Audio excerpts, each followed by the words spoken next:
welcome back to Spectrum Talk. My name is Ruby Jones, and I'm here today with the award-winning theater director and filmmaker, Donnie L. Betts. Thank you for joining me, Donnie. Thank you for having me. Appreciate it. Of course.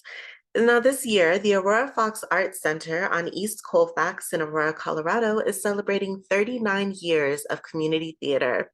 And as part of that celebration, they've committed to honoring the Black American playwright August Wilson by presenting all of his 10 Century Cycle plays. Donnie is directing the first play of the Century Cycle collection, Gem of the Ocean, which is running through April 14th, and it is fabulous. So Donnie, to begin, tell me a little about Gem of the Ocean and what prompted you to become involved in the Aurora Fox Arts Center's commitment to presenting August Wilson's works. Well, August, in the chronological order, Gem of the Ocean is the first, but it was the eighth or either ninth play that was written by August.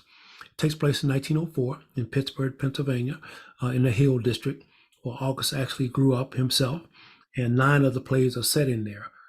Radio Golf is not set there, my understanding.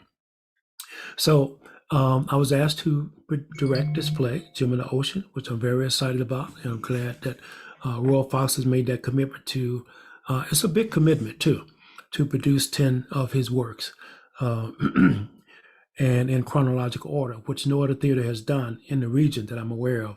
They may have been done in other places. Now, his 10 plays have been produced by the Denver Center Theater Company, but not in chronological order. Okay. So that was exciting to get a chance to be a part of that project, to start everything off. So being the first to do that, making history, as the as producing director said, Richard Colden. So that's what drew me to the project, and I'm excited to be with it. Well, you've done a great job, I must say.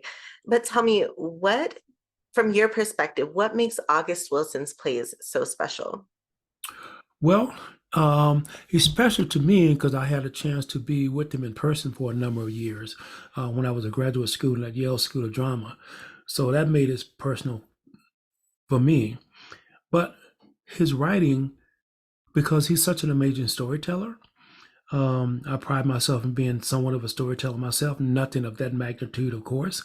But for someone who can capture the Black experience decade by decade, first it's a challenge, and first it's a phenomenal achievement by one playwright being able to do that.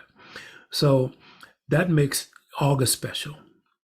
No one has done that, what he's done before. A lot of writers have attempted to do this, but he was able to do it before he passed away. So that sets him apart right there. 2-time Pulitzer Prize winner. That speaks to the respect he has among his colleagues in the theater community. Not only as a playwright, but also August was able to have a lot of actors be able to get jobs. A lot of other directors like myself being able to direct plays in different venues where maybe they had not had a chance to do that before, regional theaters and so on and so forth. Technicians. So this one person has laid the groundwork for a lot of people to hone their crafts and also to be employed. So it's very exciting being able to work on one of his productions. And you said you were with him for several years, and that's, I guess, why you were studying, correct? Correct. When I was a student at Yale School of Drama. Right. I was not a acting student or directing student. I was administration. So part of administration at that time at Yale Rep and Yale School of Drama, what we did is we moved August's plays from theater to theater, regional theater to regional theater. That was the brainchild of Ben Mordecai, who was my dean, and also Lord Richards, who was also my dean. So Ben Mordecai was administration, and Lord Richards, of course, was the dean of the entire Yale School of Drama. First Black director on Broadway, by the way, was Lord Richards. So what we did is, we as administration students, was we were being able to do all the administrative work that goes into moving a theater production from theater to theater. So we were moving to the Hutchinson stage in Boston, to the Arena stage in Washington, D.C., maybe to the Mark Taylor Forum in L.A., and then most of the time it went on to Broadway. So that was exciting to do that, because when I went to school, I'd already been directing and acting, but I wanted to learn how to produce. And so that gave me an opportunity to do that. That sounds like a very informative and inspiring environment for sure. Wow. Yeah. I bet a lot of theater students and film students would envy just that setting and being able to work amongst the greats. That's great. And you yourself are now one of the greats, so check it I don't know out. about all that, but thank you. Of course, yeah. Yeah. No, when you were directing Gem of the Ocean at Aurora Fox, did you stick to the exact original production? And if you didn't, what are some of the elements, not elephants, what are some of the elements that are a direct result of your own artistic style? Well, I think the thing is about text. I would never mess with August's text, so that was not a word that was changed. But some of the visuals that may have been thought about or not thought about, that's what I'd bring to the table, I think.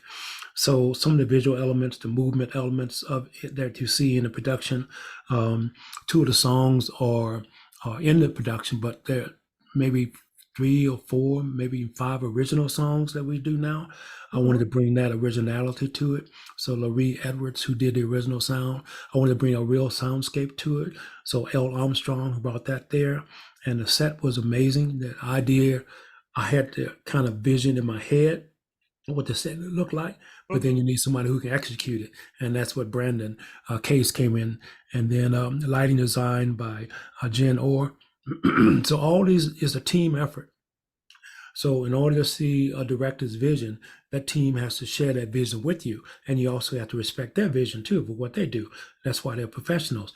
Linda Morgan with the costume design, we talked about what that would look like, what each character would have, what the fabric would look like.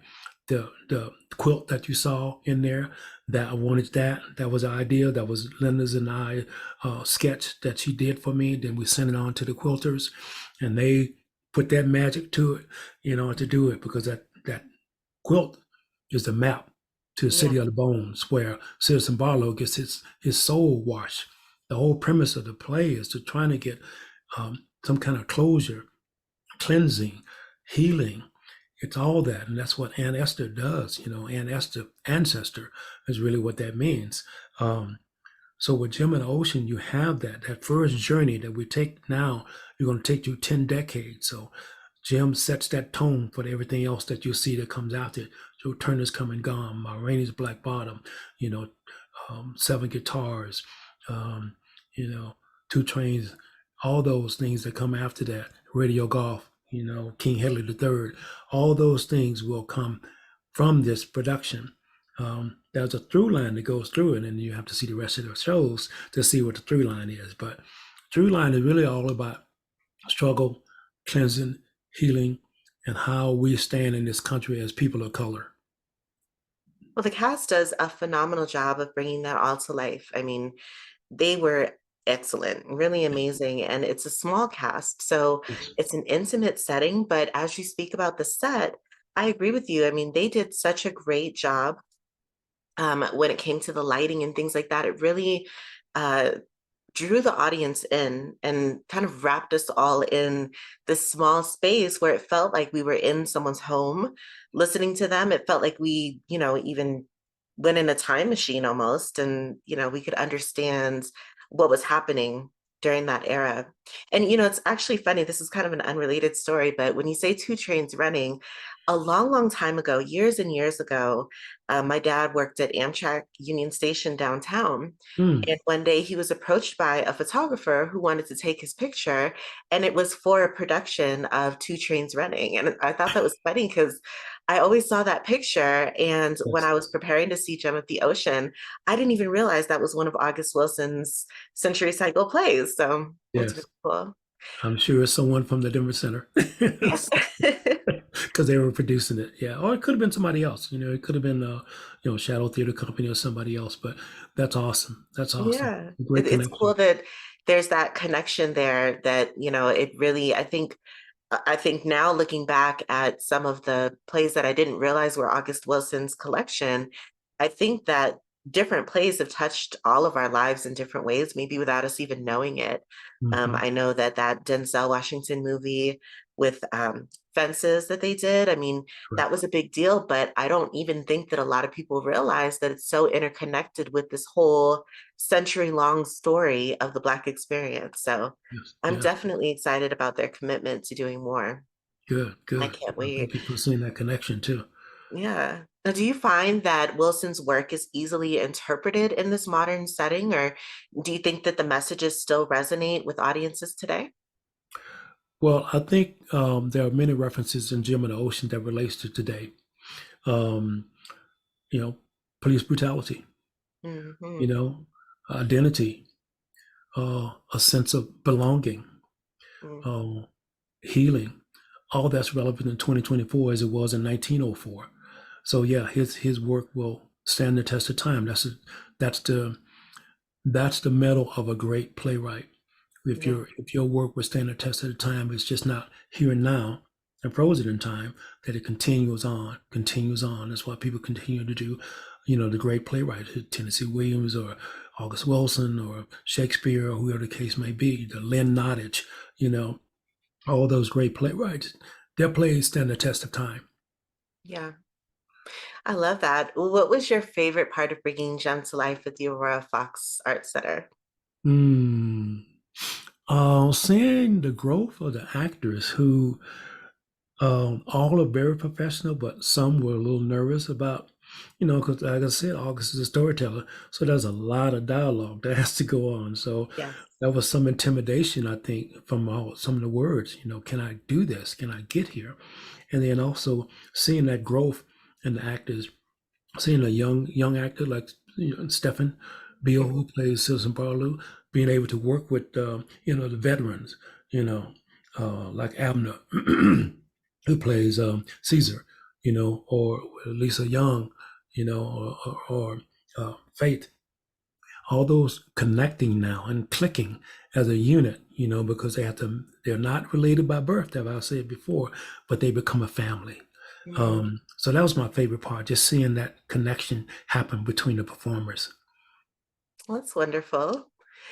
What, which Wilson's play is your favorite out of the whole Century Cycle collection? Is Gem of the Ocean your favorite, or is there another one that you just love so much?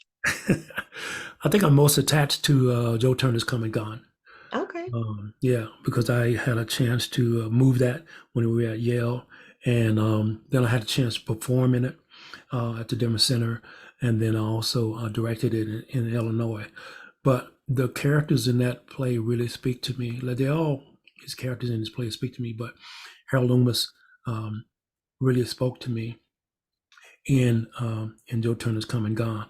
And I think because I had a chance to see just some amazing actors do it first and foremost, see Angela Bassett, in Joe Turner's Come and Gone, and Delroy Lindo, you know, um, seeing those performers work their magic, that was just incredible for me. So it's always stuck with me. Wow. Well, I can't wait to explore the rest of the cycle and to develop my favorite of my own because I have a Oh few yeah. favorites, but I haven't seen them all together. So I'm Okay. looking forward to that. Now, are you going to be directing any future productions, or is that yet to be announced? It's what's that old saying? It's on the QT, on the hush Oh, hush. okay. But I hope to. Yes, I hope to. Yeah. Great. Well, I hope to see you behind the stage calling the shots in, I guess, the productions to come or everything else that you're doing with your production companies and the other place that you're directing.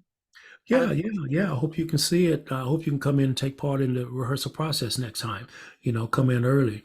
And Yeah. maybe we can talk about. I have a film that's in the works now on police brutality. Hopefully, we can Mm. talk about that. That's coming up soon. Got a fundraiser coming up in May. So come on down. We got a 3-night event. Oh, wow. Speakeasy one night, vinyl party one night, and then a high tea gospel brunch at Oh, that sounds Tea great. Leaf and 5 Points. Yeah. Okay. Yeah, 611 22nd Avenue. Great. That's May 17th, 18th, and 19th. Well, I will definitely try to be there. Make sure you keep Okay. me in the loop. I will. I will definitely keep you in the loop. Well, that's all the time we have today, but thank you so much for being here with me today, Donnie, and congratulations on the success of Gem of the Ocean. Thank you. What a pleasure meeting you, and much, much success to you. Thank you. Now, to everyone else, Gem of the Ocean will be playing this final weekend through April 14th, so there's still time to see it, but you need to hurry. Tickets are available by visiting the Aurora Fox Arts Center's website at aurorafoxartscenter.org. Thank you so much for tuning into this episode of Spectrum Talk, and I'll see you next time. Take care.